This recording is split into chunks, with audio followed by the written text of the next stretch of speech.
a lot of other stock index choices that influence U.S. stocks, but the DAX kind of is one of those key manufacturing stocks from Germany that should get your attention as to how it reacts as to what might happen to the U.S. stocks. If you look from the high to low point here, you will also notice that it lost from roughly, and this again just a rough estimate, 7,500 to 5,000.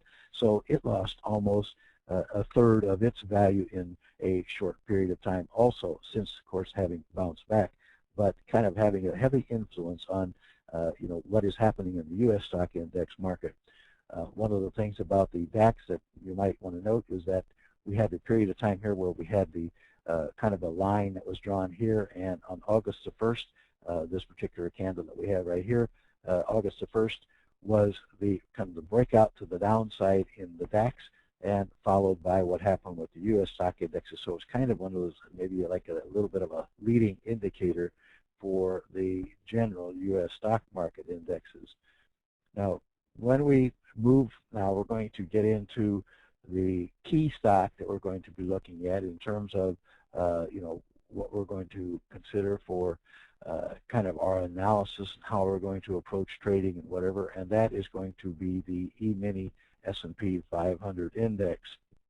Now, the E-mini, is very, very popular. It's kind of heavily traded. It's kind of the sentiment of all kinds of indexes. And when you look at what happened there with the drop from the July high rather to the October low, it lost about 21% of its value. So not quite as dramatic as some of the others, but also kind of a sharp decline.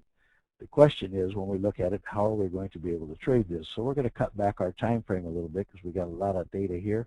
We're going to look at it from a 6-month perspective, and where it's come from, shows you the decline, shows you the sideways choppy move that we have experienced, and then more recently the rise, and kind of an interesting couple of days that we have been through in the last few days, the last week or so, because we are heavily influenced by what has gone on in the European market and watching what is going, transpiring over there. Of course, first of all, we had this day, October 27th.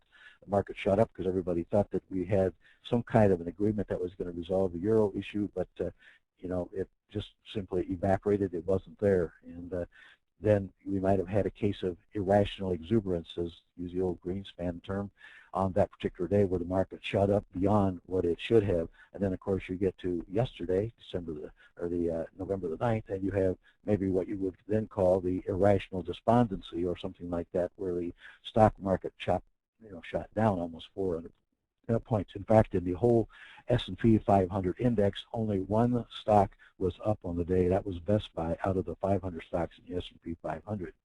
So what do we do with charts like this? How do we analyze them? And what are we going to be looking for if we're going to be making a trading decision?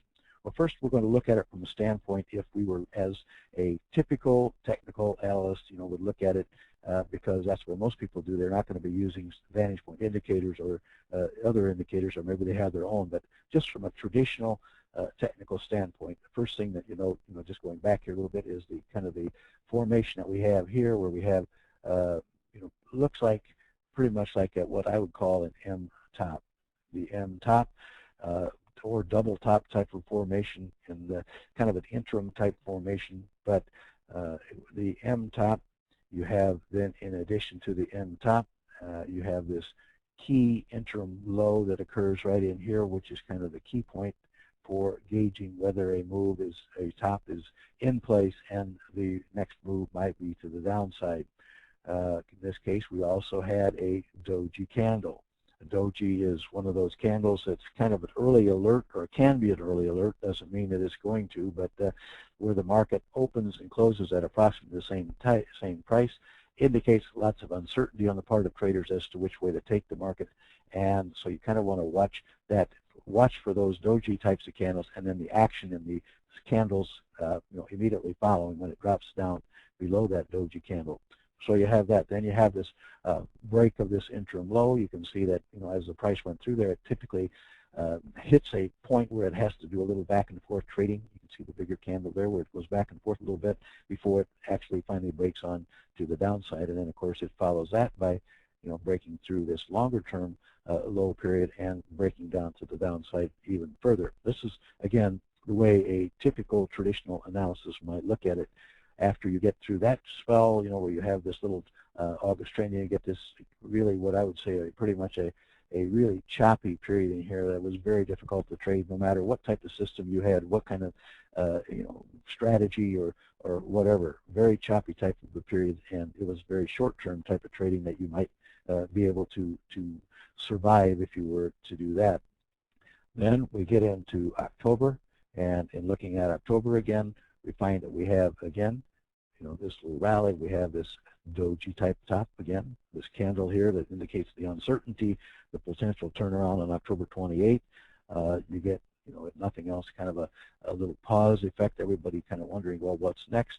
And then, of course, you have the breakdown below that doji candle, which indicated the short-term direction. This is not the trend follower type of thing yet, but this is kind of a short-term reaction. And if you look at all these things, you put the composite together and you try to figure out where you're at with what's going on in the market, you might say, well, we have a high in place, we have a low in place, maybe we can get some kind of a range going. We can put the high in the vicinity here, 1290 or so, and the low, well, we'll say in here, just right in here, just the, this is again just a short-term perspective at roughly 1208.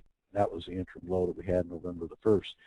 And if you put it in round numbers to make it real easy, we'll just say, well, between 1200 and 1300, maybe that's kind of our new range that we're going to be in. And if you are familiar with the market, you know that it probably is not going to stay within that range very long, but it's going to make some kind of a breakout, and that will determine the next direction. Overall, if you look at it from a longer-term picture, you would have to conclude that the leaning is to the bearish side, simply because you've got lower highs than you had before. You're getting some lower lows, kind of leaning to the softer side, and not that that's a foregone conclusion or a prediction or anything like that, but that's kind of the way that the feeling is anyway, based upon what is happening. So let's bring in some indicators. We need some help beyond what we can see here just in traditional technical analysis.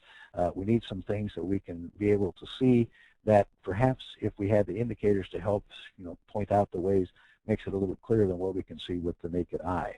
And we are going to talk about several different indicators that are available on the Vantage Point software first, and then we're going to, eventually we're going to get to the current time frame as to how we're going to use those to trade. The first indicator is the predicted exponential moving average. It's a predicted medium-term moving average that